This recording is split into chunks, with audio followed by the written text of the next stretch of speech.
അദ്ദേഹത്തിൻ്റെ നാളത്തെ മഹാസമാധിയുമായിട്ട് ബന്ധപ്പെട്ട് പ്രതികരണം നടത്തുമെന്നാണ് കുടുംബം ഇപ്പോൾ പ്രതികരണം നടത്തുമെന്നാണ് പ്രതീക്ഷിക്കുന്നത്.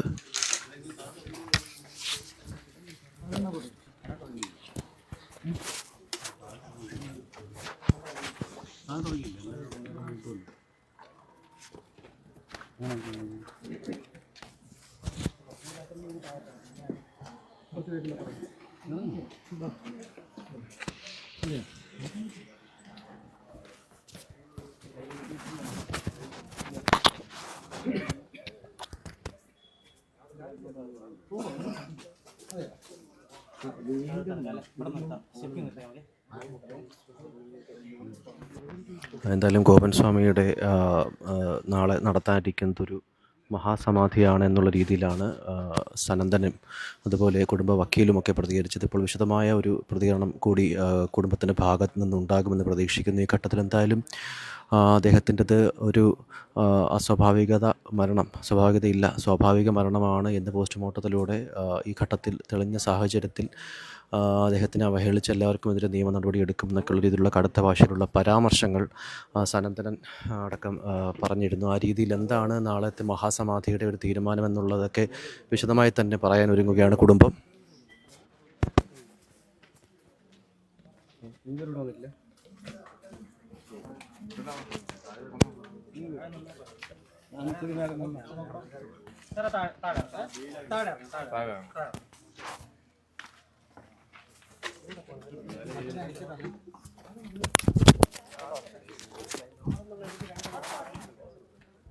നമ്മുടെ ഗോപൻ സ്വാമികളുടെ സമാധിയുമായിട്ട് അടുത്ത കാലങ്ങളിലായിട്ട് നടന്നിട്ടുള്ള വിവാദങ്ങളും അതുമായി ബന്ധപ്പെട്ട സംശയങ്ങളും ഒരു കുടുംബത്തെ മുൾമുനയിൽ നിർത്തിക്കൊണ്ടുള്ള അന്വേഷണവും ഒക്കെ അതിൻ്റെ പരിസമാപ്തിയിലേക്ക് കടന്നിരിക്കുകയാണ്. ഗോപൻ സ്വാമിയുടെ സമാധി എന്ന് പറയുന്നത് കേരളത്തിലെ ഈ അടുത്ത കാലങ്ങളിൽ കണ്ടിട്ടുള്ളതിൽ വെച്ച് ഏറ്റവും വലിയ സമാധിയായിരുന്നു ഗോപൻ സ്വാമിയുടെ സമാധി.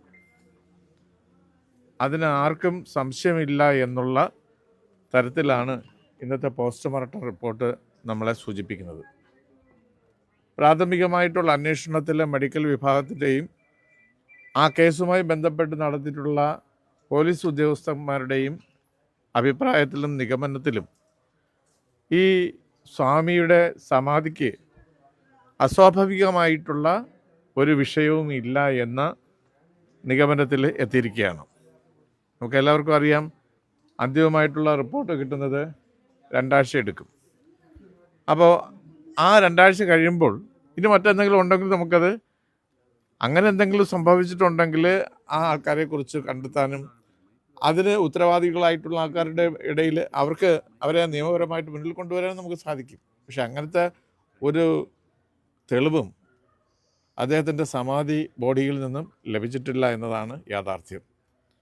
ഇവിടെ ജനങ്ങൾ കൂടുതലും ഗോപൻ സ്വാമിയെ തെറ്റിദ്ധരിക്കാനുള്ള കാരണം അദ്ദേഹം ഒരു പാവപ്പെട്ട മനുഷ്യനാണ്, സാധാരണ ഒരു തൊഴിലാളിയാണെങ്കിലും അദ്ദേഹം തൊഴിൽ ചെയ്ത് ഉപജീവനം നടത്തുന്ന ഒരു വ്യക്തിയാണെങ്കിലും ആത്മീയതയിൽ വളരെയധികം ശ്രദ്ധാലുവായിട്ട് കാര്യക്രമങ്ങൾ നടത്തുന്ന ഒരു ഭക്തനായിരുന്നു. കൃത്യമായിട്ടുള്ള ധ്യാനവും യോഗയും ചെയ്തിട്ടുള്ള ഒരു സ്വാമികളാണ് നമ്മുടെ ഗോപൻ സ്വാമികൾ. പക്ഷെ നമ്മുടെ നാട്ടിൽ നോക്കുമ്പോൾ ഗോപൻ സ്വാമികൾ ബാലരാമപുരത്ത് വഴിമുക്കിൽ തൊഴിലന്വേഷിച്ചിരിക്കുന്നതാണ് നമുക്ക് കാണാൻ സാധിക്കുന്നത്. എന്തെങ്കിലും ചുമട്ടോ പണി എടുത്ത് ജീവിക്കുന്നതാണ് നമുക്ക് കാണുവാൻ സാധിക്കുന്നത്.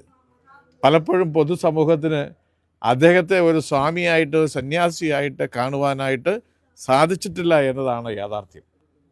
ആ യാഥാർത്ഥ്യമാണ് അദ്ദേഹത്തിൻ്റെ ഈ മഹാസമാധിയെ തെറ്റിദ്ധരിപ്പിച്ചുകൊണ്ട് ഇത്തരത്തിലൊരു വിവാദമുണ്ടാക്കിയത്.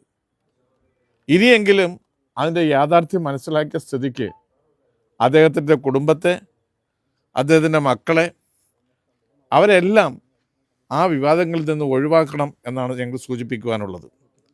അതുപോലെ തന്നെ ചില ആൾക്കാർ, തൽപരകക്ഷികൾ, തീവ്രവാദ സ്വഭാവമുള്ള ചില സംഘടനകൾ ഈ സമാധി പൊളിക്കുന്നതിലും ഇതിൽ അന്വേഷണം നടത്തുവാൻ വേണ്ടി ഇവിടെ ബഹളം കൂട്ടി സംഘർഷമുണ്ടാക്കിയിട്ടുണ്ട്. യഥാർത്ഥത്തിൽ ഗോപൻ സ്വാമികളുടെ സമാധിയെ വികൃതമാക്കുകയാണ് ചെയ്തിട്ടുള്ളത്.